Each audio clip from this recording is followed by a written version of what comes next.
नमस्कार, आप देख रहे हैं एनयू न्यूज़ और ख़बरों में बने रहने के लिए आप हमारे चैनल को सब्सक्राइब करें, वीडियो को लाइक और शेयर करें। आपको बताते चलें कि देश भर में कोरोना की दूसरी लहर ने लोगों में हाहाकार मचा दिया है और जानें ले रहा है।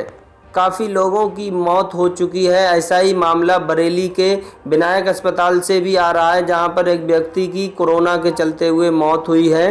लोगों में वही आक्रोश है कि यहाँ पर ऑक्सीजन की कमी है।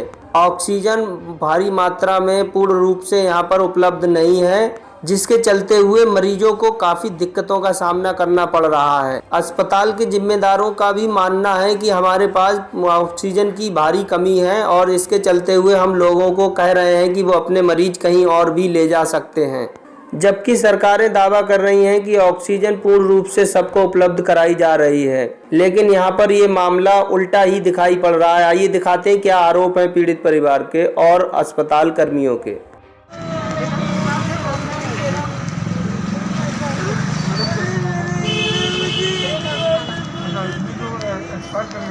क्या नाम है? अभिषेक कुमार। कहाँ से हैं? कालीबाड़ी।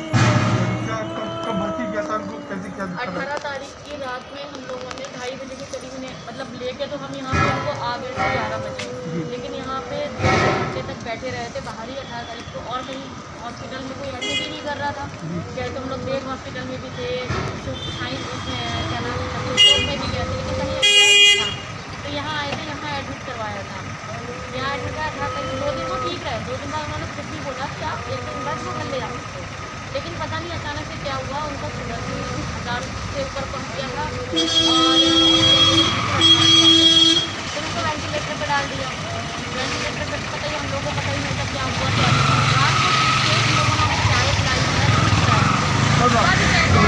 सुबह भी चाय उसके बाद उनको अचानक से क्या प्रॉब्लम, क्या पता ऑक्सीजन खत्म हुआ कि क्या हुआ, कुछ हम लोगों को नहीं पता। बस ये आ गया। डॉक्टरों का कहना क्या है? उनका कहना ये है कि बस वो अचानक से उनको सांस आने लगी। ऑक्सीजन लगी नहीं थी? हाँ, ऑक्सीजन की वो तो वेंटिलेटर पे थे ना, और वेंटिलेटर पे तो हमें कुछ पता ही नहीं क्या हो रहा है पेशेंट के साथ। और 2 साल का बेटा, बहुत छोटे छोटे से बच्चे हैं। तो डोमिनोज में जॉब करते थे, मैनेजर थे डोमिनोज में। ये बच्चे, ये इनकी वाइफ है, ये मदर हैं, और मैं उनके चाचा जी के बेटे की वाइफ हूँ। 140 है तो आप थोड़ा कम कर दीजिए प्लीज़। बाद में करा था, चला ही गया दवाइयाँ तो हमारे यहाँ से जो मरीज हमारा चला था वो चले गया। थोड़ा कम है तो पैसे भी कोई कम करनी। मैडम बैठ गए एक, तो वो कह रही हैं कि पैसा कहीं से भी लाओ जमा करो। उनका कहना ये है, कोई बात नहीं, हमारे पेशेंट चला गया और जो पेशेंट हैं उनसे कह रहे हैं कि आप लेके जाओ। एंड टाइम पे पेशेंट्स को कैसे लेके कोई चला गया, आप ये बताइए। उनके पेशेंट्स की रिस्पांसिबिलिटी अगर आप लेते हो या किसी हॉस्पिटल्स में आप उनको प्रोवाइड कराते हो तो आप भेजिए, अदरवाइज़ तो ये गलत है ना। ये ऐसा कुछ है तो आपको पहले से अरेंजमेंट करें। आपको पता है आपके पेशेंट्स कितने हैं, ये तो आपको पता है ना, आपके बेड कितने हैं ये भी आपको पता है। आपको ये भी पता है एक पेशेंट पे कितना ऑक्सीजन लगेगा, ये भी आपको पता होगा। हम तो अच्छे से समझ सकते हैं इस बात को। तो जब हम समझ सकते हैं तो आप क्यों नहीं समझ सकते? आपको पता है कि हमें कल सुबह फिर इतने ऑक्सीजन सिलेंडर चाहिए, आप एक दिन पहले प्रोवाइड कराइए। आपके कहने का तात्पर्य ये, कहीं ना कहीं ये लोग खिलवाड़ कर रहे हैं। ये सच्चाई है, रिस्पॉन्सिबिलिटीज़ नहीं है, कहीं ना कहीं ये सच है। आप खुद सोचिए इस बात को कि पेशेंट एडमिट हैं, उनको क्यों कहा जा रहा है आप लेके चले जाओ, हमारे पास ऑक्सीजन नहीं आ रहा ऊपर से, तो कहीं ना कहीं कुछ तो गलत हो रहा है ना। हमारा तो चला गया, हम तो कह रहे हैं, हम अपने पेशेंट की बात नहीं करते। यहाँ पेमेंट होता है, FOI हुए फ्रंट ऑफिस एग्जीक्यूटिव। अच्छा, अभी जो ऑक्सीजन को लेकर बाहर जो हाईवे पे जो डांडा हो रहा था, चक्का जाम करा जा रहा था जी, और काफ़ी लोग दिक्कत में आ गए इसके कारण। और आप पे साफ साफ आरोप दाखिल कर रहे थे वो लोग कि आप ऑक्सीजन की सप्लाई नहीं दे रहे, ये क्या आरोप? जब ऑक्सीजन हम लोगों को यहाँ से मिल ही नहीं रही है ऊपर से, तो बताइए ऑक्सीजन हम लोग कहाँ से लें? प्रशासन तो दावा कर रहा है कि हम ऑक्सीजन, प्रशासन दावा कर रहा है, हमारी गाड़ियाँ खड़ी हुई हैं परसाखेड़ा जहाँ प्लांट है इसका, वहाँ से ऑक्सीजन अवेलेबल नहीं हो पा रही है। सुबह 7 बजे से इन लोगों को हम लोग बिल बनाने में लगे हुए हैं। इन लोगों को लगातार रेफर हुए हैं पेशेंट के, और ये कहा जा रहा है ऑक्सीजन की दिक्कत आ रही है। आपने पेशेंट जो ठीक हो चुके हैं लगभग, उनकी भी छुट्टियाँ हुई हैं, क्योंकि और मरीज भी हम ले सकेंगे जो ठीक हो चुके हैं उनको जाना ही चाहिए। रेफर भी किया जा रहा है, लेकिन फिर भी जबरदस्ती कि हमें पेशेंट को एडमिट करिए यहाँ पर, हम अवेलेबल कराएंगे।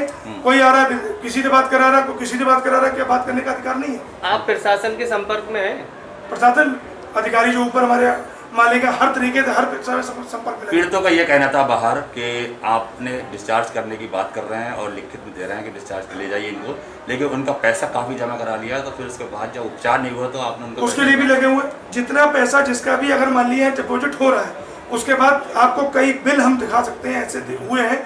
आप लोगों के अटेंडेंस से पता करिए कि जिनका रिफंड हो रहा है उनको रिफंड भी कर रहा है। तो मान लीजिए 10 रुपये आपके ज़्यादा भी हैं यहाँ पर, तो 10 रुपये रिफंड भी है। तो क्या ट्रीटमेंट से पहले ज्यादा पैसे भी जमा करा नहीं, ऐसा कुछ नहीं। तो आप रिफंड कैसे करते हैं? रिफंड समझे नहीं, जैसे मान लीजिए आपका पैसा यहाँ एक्स्ट्रा जमा हो गया तो हम उसको रिफंड भी कर रहे हैं, ताकि आपको ये ना लगे कि हम ज़्यादा पैसा ले रहे हैं या ज़्यादा समस्या के समाधान समस्या हो रही है। अच्छा। हर तरीके से पूरी रात पूरा दिन मेरा स्टाफ पूरा ऑफिस यहाँ लगा हुआ हॉस्पिटल कोऑपरेट करने का मरीज के हाथ जोड़ जोड़ के विनती करी जा रही है, अपने मरीज की छुट्टी करा लीजिए।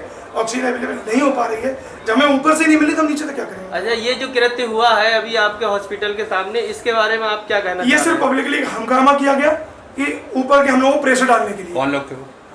पब्लिक का कोई नाम ही नहीं है सर, पब्लिक को कैसे कह सकता हूँ कौन लोग हैं। पब्लिक तो बाहर कई तमाम लोग खड़े, कई तमाम लोग बात कर रहे हैं। आपके सीसीटीवी फुटेज में आया होगा?